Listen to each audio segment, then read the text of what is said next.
next thing for the Muslim professional is the manual and the model. What did I just say?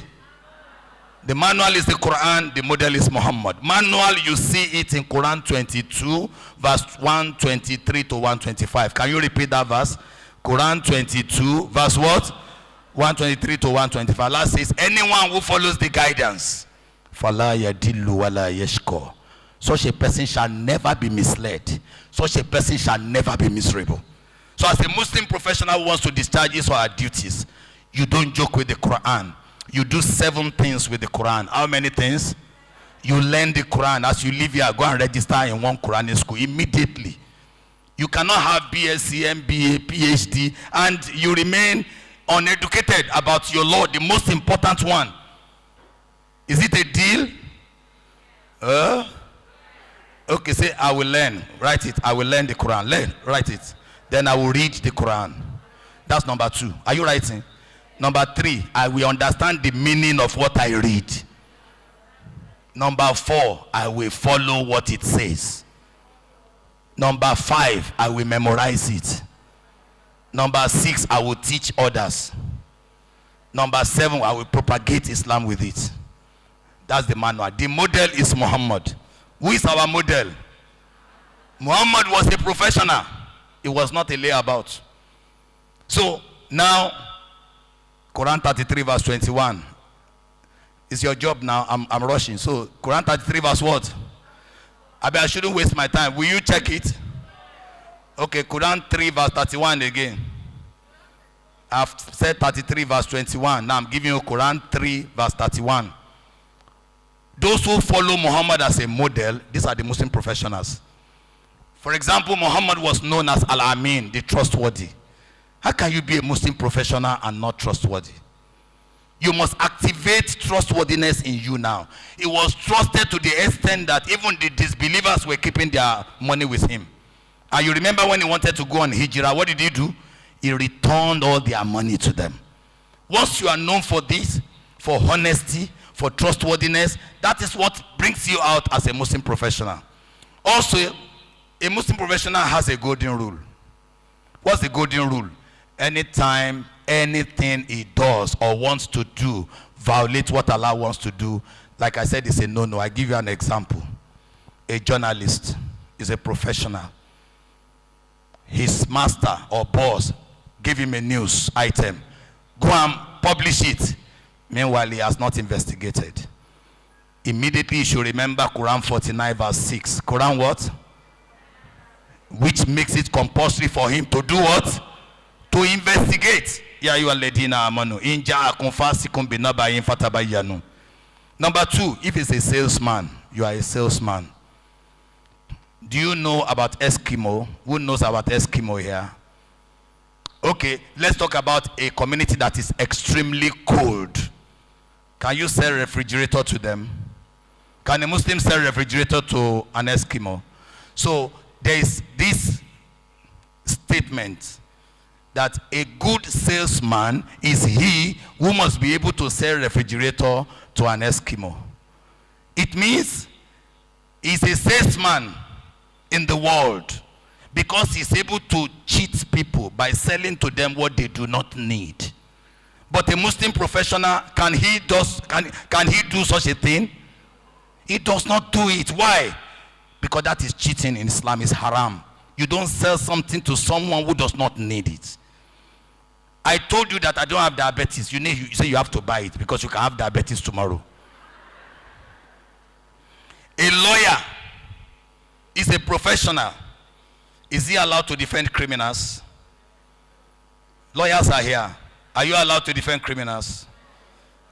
Say yes, let me hear you. You forget that I'm also a lawyer. Okay, go and read Quran chapter 4 verse 105 as a lawyer. Quran chapter 4 verse 105. Read from Inna anzalnahu ilayka al-kitaba bil haqqi litahkuma bayna an-nas bima araka Allah. What did Allah say? Wala takul lil kha'inina khasima. It is haram, it is prohibited for you to defend a criminal. When somebody confesses that he's a criminal, you tell him to go and confess. Listen. You are talking about technicalities. Listen, I will read the verses for you. Read from verse 105 to verse 112. You will understand. When somebody comes to you, the reason the law has not taken its hold in Nigeria is that criminals are yet to be brought to book. Why are criminals not yet brought to book? Because lawyers aid them. How does a lawyer aid? Allah says in the Quran, وَلَا تُجَدِّلْ أَنِ الَّذِينَ يَقْتَانُونَ أَنفُسَهُمْ. I forbid you from being an advocate for someone who is a criminal. Inna Allah la yuhibbu man kana khawanan athima. I've asked you, go and read Quran 4 from 105 to 112 if you are a lawyer. Then the next verse, Allah says, Yastafuna minan nas. You are hiding the truth from the people. Wala yakstafuna min Allah. You cannot hide the truth from me. Wa huwa ma'ahum. Allah is with you in your chambers. Is yubayituna ma la yardu min al-qawl. When you were teaching your client to say what Allah does not allow. Allah says, Antum jadaltu anhum fil hayati dunya. You are the one defending them in this world. Fama yujadilu Allah anhum yawm al-qiyamah. Who will defend them before Allah on the day of judgment? You cannot sell alcohol and say because I'm a Muslim and I work in a brewery. You cannot. Allah says in Quran chapter 5 verse 90, they are rijisun min amali shaitan. Go away from them. And it says again in his hadith, 10 people are cursed because of alcohol.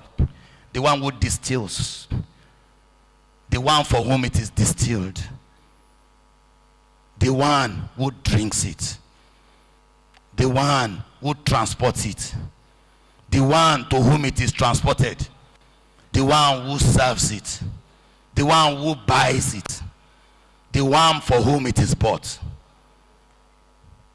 You cannot say because you want to establish a business and that is you now take riba, loan. No. Read Quran chapter 2 verse 275, verse 278 and 279. Ihsan. Everybody shout Ihsan. Ihsan. Excellence is what Allah wants from you. In Quran chapter 2 verse 195, Quran chapter 3 verse 134, in several parts of the Quran, Allah says, Wallahu yuhibbul muhsinin. I'm going to end with the last part of this lecture. And it is called balancing. What did I call it? Balancing. Allah says, if you are very excellent in your businesses, you must not fail in other areas. You must not fail in your religion. I want excellence in your religion. You must not fail in the relationship between you and your wife. You must create time for your wife. One day, Prophet Muhammad sallallahu alaihi wasallam visited Abdullah ibn Amr ibn As because the father had already visited him when he got married, and he asked the wife about her husband. How is your husband treating you? The wife said, my husband is very, very good. All the night it is salat only. Salat, salat, salat. The father got information that he had no time for his wife. So the prophet visited him and said, you're right, your Lord has right over you. Your health have right over you. Your wife has right over you. So if you don't have work-life balance, you don't have time for your spouse, you are so diligent at work, you are not diligent at home, that means you are prosperous in your business, but you are mediocre at home. You fail. A Muslim professional is he who has balancing. He balances his work with his health, even with his guests, even with members of his family. Remember, Prophet said, La yadkhulul jannah. This person will not enter al-Jannah. Anyone who cuts relationship with his family. Oh, dear my Lord. The way this man is standing here, the next thing is a court summon. I pray that all of us are able to benefit from it. Do not misunderstand the need to share knowledge with the need to keep the secret of your organization. You don't reveal the secret of your organization. Remember, Anas bin Malik was just 10 years old. He was with the Prophet.